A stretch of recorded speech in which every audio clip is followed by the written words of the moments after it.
కేసీఆర్కు ఎమ్మెల్సీ కల్వకుంట్ల కవిత ఒక లేఖ రాయడం జరిగింది.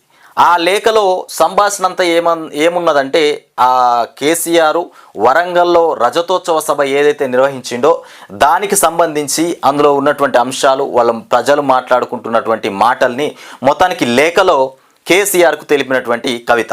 ఇక దాన్ని ఇంకా తన వ్యక్తిగతమైనటువంటి విషయాలు కూడా అందులో పొందుపరిచి మొత్తానికి కేసీఆర్కు రాయడం జరిగింది. ఇట్లా చాలాసార్లు కూడా ఎమ్మెల్సీ కవిత లెటర్ రూపకంగానే తన తండ్రి అయినా, కేసీఆర్ బీఆర్ఎస్ పార్టీ అధినేత అయినా, ఈమె ఎమ్మెల్సీ అయినా డైరెక్ట్గా పోకుండా లెటర్ రూపంలో మొత్తానికి ఆ కేసీఆర్కు నివేదించేటువంటి అంశం. అట్లాంటిది ఇవాళ ఎమ్మెల్సీ కవిత ఆ రజతోత్సవ సభకు సంబంధించి ఇంకా కొన్ని ముఖ్యమైనటువంటి అంశాలు కూడా లెటర్లో రాసి కేసీఆర్కు పంపిస్తే అందులో కొంతమంది ఆ లెటర్ను బహిర్గతం చేసిరు. మరి ఆ లెటర్ను బయటకు ఎవరు పంపించారు? మరి బీజేపీకి అటు కాంగ్రెస్కు ఎవరితోని పొత్తు పెట్టుకున్నారు? బీఆర్ఎస్లో ఉన్నటువంటి కొంతమంది ఎమ్మెల్యేల, మరి కేసీఆర్ పక్కనే కొన్ని దయ్యాలు కూడా ఉన్నాయా, రాక్షసులు కూడా ఉన్నాయా అనేటిది కూడా ఇవాళ మాట్లాడుతున్నటువంటి అంశం.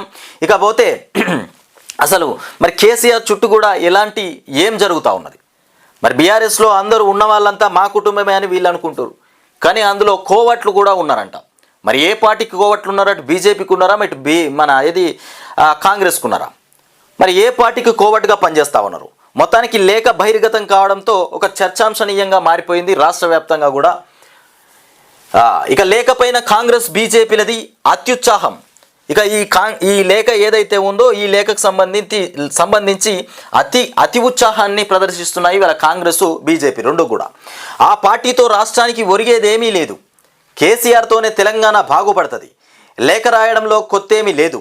ఆమె చాలాసార్లు రాస్తుందంట లేఖ కేసీఆర్కు, కొత్తగా రాయలేదు. ఇక నేను రెగ్యులర్గా ఇచ్చే ఫీడ్బ్యాకే, కానీ లేఖ బహిర్గతం కావడంపై అనుమానాలు కూడా కేసీఆర్ దేవుడు.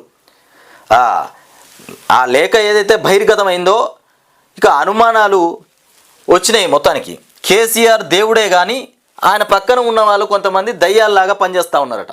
ఆ దయ్యాలు ఎవరు మరి? ఇక ఆయన చుట్టూ దయ్యాలు ఉన్నాయి. నేను రాసిన లేఖ బయటకు వచ్చిందంటే ఇతర నేతల పరిస్థితి ఏంటనేది కూడా చర్చ జరగాలి. కోవట్టులను పక్కన పెడితేనే పార్టీకి మేలు. కోవట్టులు ఎవరైతే ఉన్నారో వాళ్ళని ముందుగా పక్కకు తప్పియాలి. వాళ్ళని తప్పిస్తే తప్ప బీఆర్ఎస్ పార్టీ బతకది. ఎందుకంటే కోవట్లతోనే ఏదైనా నాశనం అయిపోతుంది. కోవట్ అంటే చాలా డేంజర్. ఇక రాష్ట్ర రాజకీయాల్లో సంచలనంగా మారినటువంటి కవిత లేఖ పైన ఆమె క్లారిటీ ఇచ్చారు. కేసీఆర్కు తానే స్వయంగా లేఖ రాసినట్లు కూడా చెప్పారు.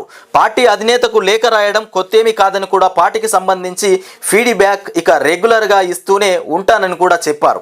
అయితే పార్టీ అధినేతకు రాసిన లేఖ బహిర్గతం కావడం పైన అనేక అనుమానాలు కూడా ఉన్నాయన్నారు. కేసీఆర్ కూతురుగా తాను రాసినటువంటి లేఖనే బయటకు వచ్చిందంటే ఇతర నేతల పరిస్థితి ఏంటని కూడా సందేహం వ్యక్తం చేశారు. కేసీఆర్ దేవుడు అని అతని చుట్టూ దయ్యాలు ఉన్నాయని కూడా తెలిపారు. కోవట్టులను పక్కన పెడితేనే పార్టీకి మేలు జరుగుతోందని కూడా అన్నారు. కేసీఆర్కు రాసినటువంటి లేఖలో తనకు వచ్చినటువంటి ఫీడ్బ్యాక్నే రాసినట్లు చెప్పారు. అందరూ అనుకుంటున్నటువంటి విషయాలనే లేఖలో ప్రస్తావించినట్లు కూడా తెలిపారు. అంతేకాని పర్సనల్ ఎజెండా ఏమీ లేదని కూడా, ఎవరిపై నా వ్యక్తిగత ద్వేషం కూడా లేదని చెప్పారు.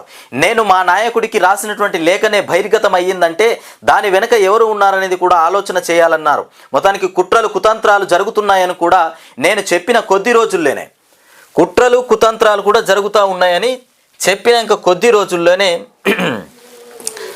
ఇక ఒకదాని తర్వాత ఒకటి బయటకు వస్తూ ఉన్నట్టున్నాయి.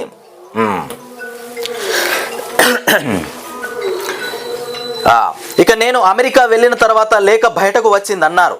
కోతికి కొబ్బరి చిప్ప దొరికినట్లుగా బీజేపీ కాంగ్రెస్ పార్టీలు దీన్ని మొత్తానికి రాద్ధాంతం చేశాయని కూడా మండిపడ్డారు.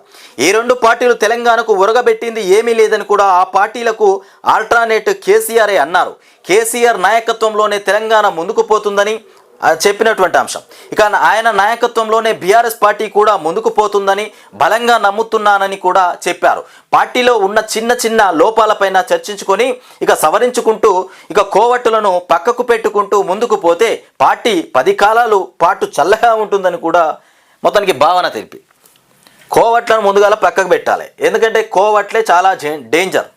కొవ్వొత్తులు ఎట్లయితే డేంజరో కరుక్కుంటా అవి ఏం చేస్తాయి, కరిగిపోకుండా ఆ రకంగానే కోవట్లు కూడా చాలా డేంజరే.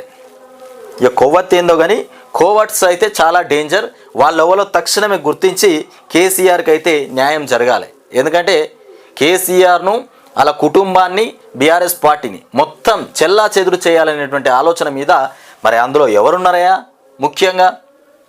ముఖ్యమైనటువంటి నాయకులు ఎవరు?